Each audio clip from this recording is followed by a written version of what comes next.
Hello, my name is Brenna Ferris, and I'm the Library Assistant for Access Services at the Franklin Library. Today, I thought it would be a great idea to help guide you through some of the online databases and research guides that Fisk offers. So, right now, I'm currently on fisk.edu's website, and if you haven't seen it, this is the new version that was released a few weeks ago. So to get to the main library page from the website, we're going to go up to Academics and we're going to go down to the bottom and find Library.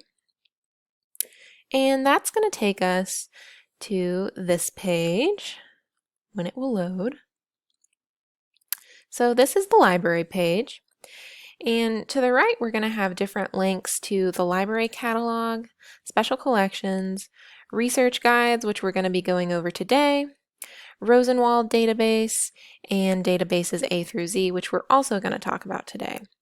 Now, just to keep from confusing you, Rosenwald database is not one of the traditional academic databases that I'm referring to in this video. The Rosenwald database actually refers to collections in our special collections department, the Julius Rosenwald archive, and talks about items and schools within that collection. So you probably won't be needing that to do your general research. But additionally, if you scroll down, we also have the library's hours of operation, the different services that the library offers, and last but not least, the contact information to the employees of the library. So let's start by going through the research guides. Now, the research guides are going to be really helpful for you if your professor tasks you an assignment to make an annotated bibliography, or you need different sources, or you're just looking for information because you have a hobby in a certain subject, or you're just interested in finding more. Many of these are subject guides, but we also have some course guides that are directly related to some of the courses that Fisk offers. And all of these have been made by the library staff members that we have located over here. And if you click on any of these icons, it'll take you directly to to the guides that they've created. So this is mine, and also a section where you can contact me by email, and my phone number is listed as well if you needed to call me. So going back to the LibGuides, let's show you one. So I'm going to show you my personal favorite, which is art. And this is the art subject, so not a course, just the art subject. So this page might be really good for art majors or people that are taking a different art class like African art or women in the arts. This would be a good place to find different educational videos, different artist highlights that also have links to the museum collection that they came from. And you can browse their collection through this link, which I think is really cool. Also, quick links, which include the library catalog, the library homepage, the A through Z database list, which we're going to talk about later, and an interlibrary loan form, which I'm going to show you how to use too. Again, over to the right, there is another little section where you can contact me or the person that made the guide. Sometimes that changes between whose guide you're reading. And last but not least, a section for related guides. For instance, if you didn't just want the art guide, the art subject guide, you could scroll down here and find other guides that could be helpful in your search for information. So let's move on to the second tab, which is databases. Now, on this page, you're going to find the recommended databases. Now, this is not all the databases that we subscribe to. These are just the ones that we thought would be most helpful for the different subject. So for the art subject, we have Oxford Art, JSTOR, Europeana, etc. And so if you click on any of those, they're going to take you directly to the database. And some may have you sign in, and I'm going to show you what that looks like shortly. I also have included different helpful playlists from different museum channels on YouTube that have some pretty interesting content that you can browse. Some, like Tate Britain, have different artist interviews, and the Museum of Modern Art has different perspectives on looking at art, and I just think that those are really helpful. There's also a section for Testing and Education Reference Center, which will be helpful to you if you're interested in going to grad school and you need test prep for the GRE or the MCAT. Whatever you need, this is going to be a really helpful resource to help get you started. And they not only just offer test prep, but they actually offer different advice, ways to help you prepare for taking a test. And it's just a really cool resource, and it's all free.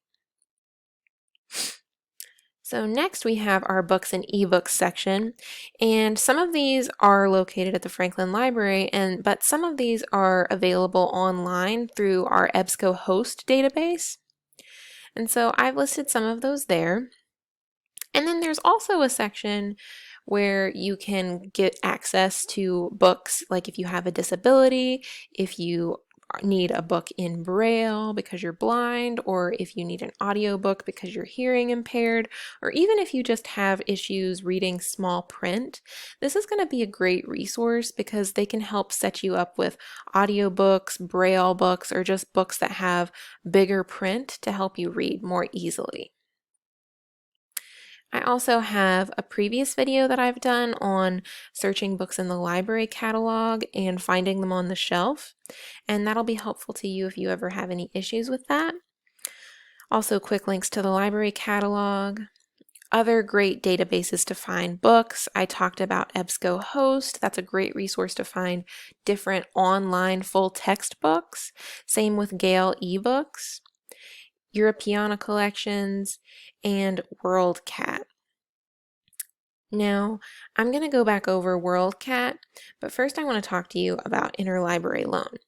So if you can't find what you're looking for at the Franklin Library, what you're going to want to do is you're going to first want to look through WorldCat.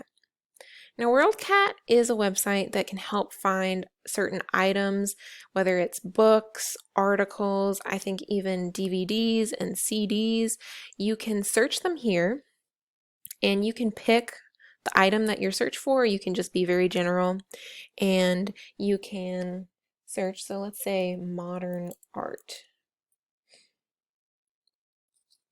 And it is going to pull up items related to the title that I typed in. So let's just pick the first one as an example. So if I click on this title, you make sure that it's the one that you're looking for. And then it usually, if you have a location preset on your computer, you won't even really have to type in your zip code, but you can just check that and adjust if necessary. And it's going to pull areas where this book can be found near you by miles. So for instance, this book, even though Fisk might not have it, there's other libraries relatively close, like the closest one is in Bowling Green. And we can actually have this book sent to the Franklin Library by doing interlibrary loan. So once we found the book on WorldCat, we can go back to our interlibrary loan form. And this is a fillable PDF, so you don't have to print it out or anything. And you can just list your name, your contact information, whether you've checked the library catalog for it and whether we had it or not, or if the book was damaged. And if you have the same title that you have found through WorldCat, and you can provide that information here. And then you can just sign it. And once you do that, you can send it to, you can go and send it to Geneva Chambly Smith, and you can find her contact information at the bottom of the main library page. And you can find her email, her phone number, and you can just directly send that to her, and she can have that book sent to you. So now that I've talked about interlibrary loan and WorldCat, the last section that I wanted to discuss that's on this books and ebooks page is tips for making citations. So I've first included a playlist on navigating digital information, which is helpful just because there's so much information to sift through on the internet. Also a section on how to spot fake news, and then citation style guides including Chicago, APA, MLA, and Turabian. I've also made a video on how to find resources at the Franklin Library, and you can find that on some of the other guides. And the last little page that I wanted to go over in the LibGuide section is, well, because art is something that I think is just experienced better in person, different galleries in the Nashville area where you can go and view those. So obviously I've included the Carl Van Vechten galleries because we just have such an awesome collection of art right here at Fisk. But I've also included other galleries in the Nashville area like Cheekwood, the Frist, and Vanderbilt galleries, along with exhibition and collections that you can view online from the comfort of your home. So now that I've talked a little bit about how to use the research guides, we're going to move on to databases. So like I said, specifically in the different research guides, the databases that are recommended are not all of them. And to find all the ones that we do subscribe to, you can go to this page and you can search by subject, database type, and even vendor. And this is going to be our A through Z list. And we also have sections that talk about the most popular and ones that are either new or we're just trying out for a limited time to see how you guys react to it. So I'm going to show you how to use one, and I'm going to try JSTOR. So I've clicked on that JSTOR link, and because JSTOR is a subscription-based database, it's going to ask you to put your credentials in, and it'll take you to a page that looks like this. And what you're going to want to do, you're just going to want to put your Fisk email and your password that's associated with your Fisk accounts. And if you ever have an issue with your password or your email, you can contact IT and they can help sort that out for you. So now that I've signed in, you can verify this because most of the time, if it asks for your credentials from your university, it'll have a section after you sign in that says access provided by Fisk, either in the middle, the left, or the right corners. But this is the website now that you're signed in, and you can just do a general search. You can do an advanced search where you can put in more particular items to help you search for the thing that you need. You can browse by subject, title, or publisher. So let's just do a little quick test. Let's look up modern art again. And it's going to take you to the resources that it offers based on that search. So you can continue to refine that search here on the left-hand side, but if you find something that you like, you can download it, save it, and even cite the item, which I think is really cool and really easy. So that's how to use JSTOR and other databases. And I wanted to let you know that not all databases will ask you to enter in your credentials, but if they do, you now know how to do it. So thank you so much for watching this video. I hope that this was helpful in teaching you how to look through our research guides and also check out the databases that we subscribe to. Again, if you ever have any issue with accessing any of the databases with your password or your email, you can contact the IT department. And if you have any questions about the research guides, accessing information using interlibrary loan or WorldCat, you can find all of the library's contact information down here at the bottom of the library page. Again, thank you so much for watching this video. I wish you all the best of luck with your research. Have a good one.